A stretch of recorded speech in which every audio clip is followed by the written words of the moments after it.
This video covers the highlights of APA guidelines for papers. APA stands for the American Psychological Association. This video will follow the 6th edition second printing.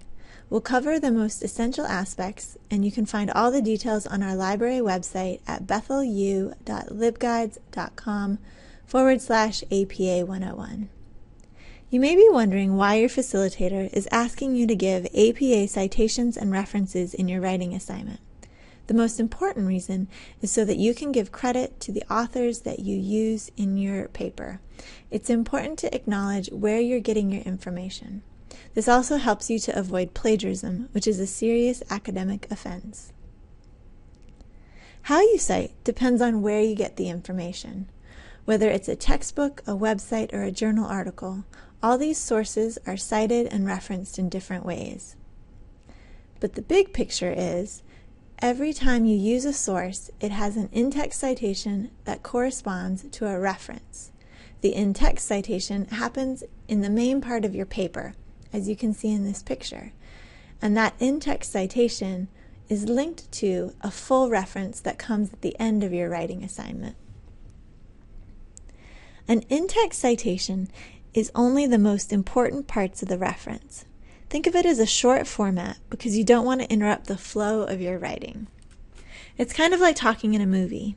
You don't want to be that annoying person talking during a movie, so you lean over to your friend and say something short like, "Remind me to tell you what Cindy said after the movie." Similarly, an InText citation is something short that doesn't interrupt your writing. An InText citation always links to a full reference. The reference comes at the end of your paper or your essay.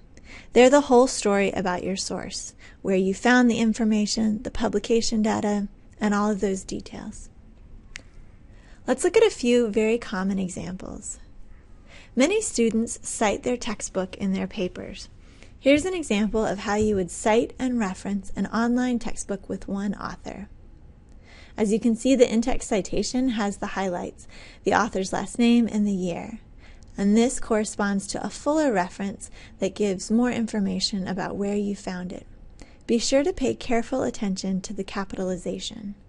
If it's the first word of the title or the subtitle, it's capitalized. If it's a proper noun, it's capitalized. All other words are lowercase. For example, if your textbook was Understanding American Business Jargon, this is how you would cite and reference that source. Another common source are journal articles. Here's an example of a journal article with two authors. As you can see, the format is very similar for the InText citations. Then it corresponds to a reference that'll give more information. If you find a journal article from any one of the library databases, EBSCO or Gale or any of the others, you can pull the reference already done for you for each article. Here's an example of a journal article with two authors. Another common source would be a website. The website follows a very similar format. If you can't find the date of when the website was published, try to find a copyright date. If you can't find that, put ND for no date. Here's an example of a website many of our MBA students use for a case study. Miss Dean is a cosmetics company in Thailand, and this is what the InText citation and the reference would look like. Those are a few examples, and there are many more on different sources, such as an interview, a secondary citation, an image, or a video. If you need help with those guidelines, please check our library website at bethelu.libguides.com/APA101.